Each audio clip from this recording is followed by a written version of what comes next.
Let's start gently. Picture a very calm voice, a very calm brush, describing how a planet like Earth gets made. There are no mistakes in this painting, just happy little accidents. A star that's not too big, not too small, sitting in exactly the right part of a spiral galaxy nobody's told you about yet. A little rocky world, forming close enough to keep water liquid, far enough not to boil it away. A moon, wandering by. A crust that never quite stops moving. And out of all that gentle, unhurried chaos, something that eventually learns to ask why it's here. That's a lovely way to think about it. It's also possibly the most misleading paragraph in this show's history. Because 2 episodes ago, we told you the checklist for life matters a lot less than we thought. Extremophiles, thermodynamic gradients, chemistry that doesn't need water at all. That argument still holds up. It just wasn't the whole argument. Here's the part we left out. Everything episode 4 said about simple life being flexible is true. And everything this episode is about to say about complex life, about civilizations, about you, specifically reading this sentence, argues almost the opposite. Simple life may not need much of anything. You, on the other hand, appear to have needed an absurd, specific, largely non-negotiable stack of cosmic good luck. This is the rare Earth hypothesis. Footnote 1, and it starts with the fact that most of the galaxy was never in the running. The galactic address problem. Before we get anywhere near a planet, we have to talk about the galaxy it's sitting in, because most of the Milky Way was disqualified before a single rocky world ever formed. The galactic habitable zone, formalized in a 2004 paper by astrophysicist Charles Lineweaver and colleagues, narrows things down using 2 filters that both have to be satisfied at once. Footnote 2. Filter 1.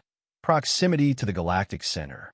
The inner galaxy is dense, energetic, and dangerous. Stars packed close enough together that gravitational near misses regularly fling planets out of stable orbits, and frequent supernovae and gamma ray bursts sterilize whatever's nearby with a regularity that would make any biosphere's tenure extremely short. Move too far toward the core, and the neighborhood itself is the problem. Filter 2 runs the other direction, metallicity. In astronomy, metal means anything heavier than hydrogen and helium, the stuff you actually need to build a rocky planet, a crust, water, carbon. Those heavier elements exist only because earlier generations of stars manufactured them and exploded, seeding the next round of star formation. Move too far out into the sparse, metal-poor edges of the galactic disk, and there isn't enough raw material lying around to build a terrestrial planet at all. You get gas giants if you get planets in any real sense whatsoever. What's left, once both filters apply, is a ring. Not the whole galaxy. Not even most of it. A specific band of distance from the galactic center, across a specific window of the galaxy's age, where a system has enough heavy elements to build something like Earth and isn't close enough to the core to get irradiated or gravitationally reshuffled into oblivion. Lineweaver's original estimate put the fraction of Milky Way stars falling inside that band, across the galaxy's full history, at somewhere around 10%. Here's the human scale version. Picture the Milky Way's roughly 100 to 400 billion stars as a stadium. Footnote 3. The galactic habitable zone doesn't just eliminate the nosebleed seats. It eliminates something close to 9 out of every 10 seats in the entire building. Not because those seats are bad, but because the game literally cannot be played from where they're sitting. Too close to the field, and the players get vaporized between innings. Too far back, and there's no game happening down there at all. Just an empty stadium with the lights still on. That's before a single planet has formed. Before plate tectonics. Before moon. Before anything sections 2 through 5 are about to cover. The address problem is the first cut, and it's already brutal. It is fascinating. A filter with 2 independent failure conditions, satisfied simultaneously, narrows the sample by roughly 90% before the actual subject of the search has even been defined. It would be illogical to call that a coincidence. It is, however, entirely logical to call it a very small room. The moon that shouldn't be there. Assume you clear the address problem. You're in the right 10% of the stadium. Now you need a moon.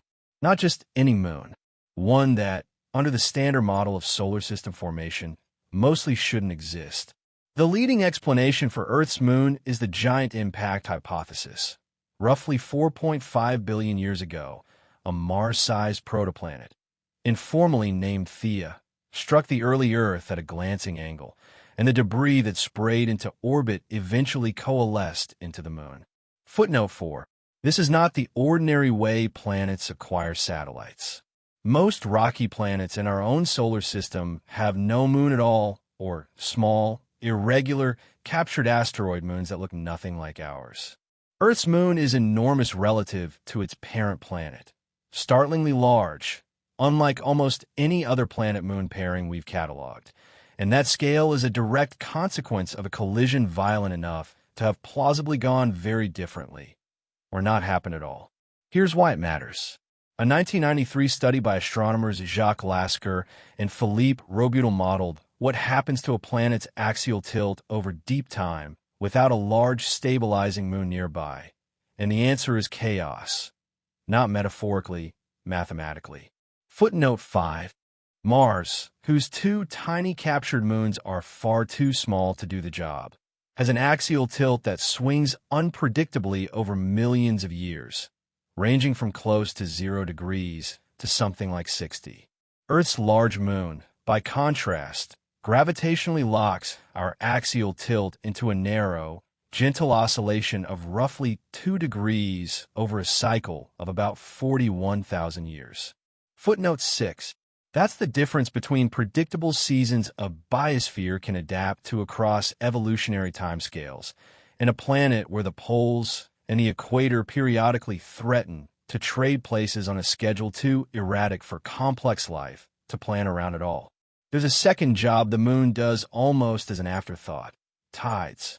Some researchers argue that the regular tidal cycling of ancient shorelines, repeated wetting, drying, and chemical concentration in shallow pools, may have played a meaningful role in the environments where early life first organized itself into something more complex. Footnote 7. That's contested territory, more hypothesis than settled fact, and worth flagging honestly rather than oversold. The axial tilt stabilization, on the other hand, is not contested. That part simply happened to us because a rock the size of Mars hit us at roughly the right angle, at roughly the right moment, in our planet's early and otherwise chaotic childhood. Consider that an alternate version of this collision, a slightly different angle, a slightly different mass, a slightly different day, and in the overwhelming majority of those versions, there is no large moon, no stable tilt, and I am fairly confident no one would be currently watching this to find that fact troubling. Another happy accident? Perhaps. The thermostat under your feet. Clear the address problem, get lucky with the moon, and you still need your planet's interior to keep moving. Because a planet's crust turns out to be running something close to climate control on a 100 million year cycle, and most rocky planets don't have one. The mechanism is called the carbon silicate cycle, first modeled comprehensively by geoscientists James Walker, Paul Hayes, and James Casting in 1981. Footnote 8. The short version. Atmospheric carbon dioxide dissolves in rainwater, weathers silicate rock, and washes into the ocean as dissolved carbon, where it eventually locks in as seafloor sediment. On a geologically active planet, plate tectonics recycles that sediment back into the mantle at subduction zones and releases the carbon again through volcanic outgassing, a slow, self-correcting loop. Too much CO2 and too much warming speeds up weathering, pulling carbon back out of the air. Too little CO2 and volcanic outgassing keeps adding it back in. It's a thermostat, and critically, it runs without anything deciding to run it.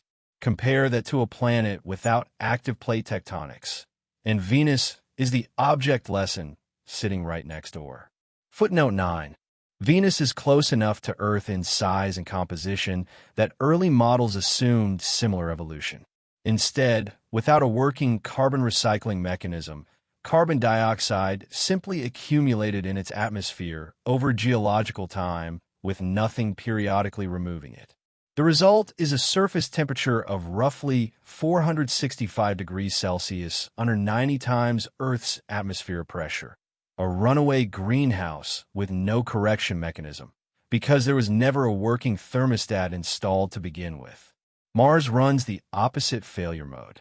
Too small to retain enough internal heat to keep its plates moving, Mars's tectonic engine stalled early in its history. Its magnetic field faded not long after, and its atmosphere, unprotected from solar wind stripping and with nothing regulating it, thinned to roughly 0.6% of Earth's atmospheric pressure. Footnote 10. Whatever climate stability Mars briefly had billions of years ago had no mechanism to maintain itself once conditions started to drift. Here's the part worth sitting with. This isn't a one-time setup condition like the Moon. It's an ongoing, continuously operating requirement, running underneath every single day of Earth's multi-billion-year habitable history. It has to keep working uninterrupted for the entire span of time. Complex life needs to evolve. Get a planet with the right address, the right moon, and a stalled-out or runaway interior instead, and neither of the first two cuts ends up matching. The whole project needed a working thermostat installed under the hood, running continuously for roughly 4 billion years, with nobody ever checking the temperature. The bodyguard who might be double-crossing you. Now, the part popular science loves most, and the part that turns out to be the least settled, Jupiter allegedly protecting us. The traditional version of this story is clean and satisfying. Footnote 11. Jupiter is enormous, more massive than every other planet in the solar system combined, and its gravity, the story goes, sweeps up or flings away comets and asteroids that would otherwise wander into the inner solar system and hit us. Jupiter as cosmic bodyguard, standing between Earth and the leftover debris field from the solar system's formation. It's a great story. It shows up in nearly every popular explainer on why Earth is special. Here's the complication, and it's a real one. More recent orbital dynamics research complicates the bodyguard story considerably. Footnote 12. Jupiter's gravity doesn't just fling debris outward. It also perturbs the orbits of objects in the asteroid belt and the outer solar system, and some of those perturbations nudge things onto Earth-crossing paths that wouldn't otherwise exist. Several dynamical simulations run over the past 2 decades found that removing Jupiter from the solar system entirely doesn't obviously increase the impact rate on Earth. In some models, it modestly decreases it, and in others, the net effect is close to a wash. One influential 2016 assessment described Jupiter's role in more ambivalent terms entirely. Protector in some respects, aggravator in others, and not cleanly either. Footnote 13. The honest state of the field is that Jupiter's net effect on Earth's impact history is genuinely disputed among specialists, not a settled protective relationship. That matters for this episode specifically because 6 degrees of catastrophe already established that Earth's impact history reads closer to indifferent statistics than an actively managed defense system. Recall Chicxulub, recall Apophis, recall that extinction-level impacts arrive on the order of once every 100 million years regardless of what else is happening in the neighborhood. If Jupiter's role turns out to be a wash, or even mildly counterproductive in certain configurations, that doesn't weaken the rare Earth argument. It sharpens it. It means one of the most commonly cited items on Earth's good luck checklist might not be doing what we've been telling ourselves it does, and the actual list of things that had to go right may be shorter, stranger, and less anthropomorphized than the popular version suggests. The universe wasn't assigning us a bodyguard. At best, a very large object happened to be nearby, doing something to the neighborhood's orbital mechanics that specialists still don't fully agree on, and it might have helped, and it might not have. That kind of uncertainty is uncomfortable to sit with, and the show is going to sit with it anyway, because pretending the science is more settled than it is would be its own kind of dishonesty. Exactly the sort of comfortable answer this channel exists to be suspicious of. From algae floating in a pond to smelting tools. Say you clear all of it, the address, the moon, the thermostat, whatever Jupiter is or isn't doing. You have, at absolute best, a planet capable of hosting complex life. You do not yet have stone tools. You do not yet have fire. You are at this point still just very promising real estate. The Great Filter already introduced the concept of hard steps. Evolutionary transitions so improbable that, across a planet's entire habitable lifespan, they might only happen once, if at all. Footnote 14. The origin of the eukaryotic cell.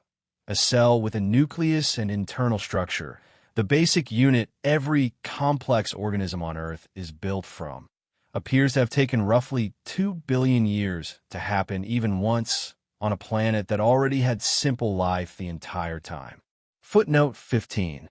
Multicellularity, the step from single cells to organized bodies, appears to have evolved independently several times across Earth's history, which sounds encouraging until you notice how long each independent attempt still took. Footnote 16. And every step after that. Nervous systems, tool use, language, the specific combination of hands, brains, and social structure that eventually produces someone who can recognize that a rock can be sharpened, and then that fire can be controlled, and then, staggeringly later, that certain rocks can be heated hot enough to pull metal out of them, is its own additional improbable wrong, stacked on top of everything sections 1 through 4 already had to get right just to have a stable enough planet for any of this to occur on in the first place. This is where the two arguments in this show finally meet instead of arguing past each other. Episode 4 was correct. Life itself is remarkably unfussy about its conditions, and simple life may turn out to be common practically anywhere a thermodynamic gradient exists. But everything covered in this episode, the galactic address, the moon, the thermostat, the debated bodyguard, and now this final biological ladder, applies specifically and only to the version of the story that ends with someone capable of building a radio telescope or a nuclear briefcase or an episode of television about probability. Simple life, common maybe, complex, technological, spacefaring adjacent life. A specific contingent, largely non-repeatable stack of good fortune for billion years deep that could plausibly have failed at any one of the dozen separate rungs and produced, instead, a planet that's perfectly nice and completely, permanently, silently uninhabited by anyone who'd ever know to call it that. So, if life can find a way to become smart enough to smelt metal, just, apparently, not very often, and not without a stadium seat in exactly the right section, a moon it had no say in acquiring, a thermostat nobody installed on purpose, and a bodyguard who may, on reflection, not have actually been guarding anything. So, sure, other than that, it's basically a straight-line recipe for intelligent life to develop everywhere. Which brings us back to the Great Filter's actual question, still unresolved. If this entire stack of improbability sits behind us, the hard part is over, and the future is statistically wide open. If any piece of it, particularly that last biological ladder, is still ahead of some other civilization's story or ahead of our own in some form we haven't recognized yet, then the silence out there isn't proof we're rare. It's a track record we haven't finished reading yet. So here's the thing about being a happy little mistake. Nobody sets out to be one, and it doesn't feel like one from the inside. It just feels like a Tuesday during any given month of any given year. Like gravity, like breakfast, like a completely ordinary background fact of being alive that never once announces how many separate things had to go right for you to be standing in a kitchen at all, on a rock, orbiting a star, in the 10% of the galaxy where any of this was ever possible. You don't owe the universe anything for this. It wasn't a gift, and it wasn't earned. It was a moon that shouldn't be there, a thermostat nobody built on purpose, and a bodyguard who might not have been guarding anyone. That's not a lesser story than the universe was designed for us. It's a stranger one, and against some genuinely long odds, a true one. There's still a lot of universe left to look at. Most of it, statistically speaking, was never going to be having this conversation. We are, and if anyone else out there is too, they'd probably understand exactly how strange that feels.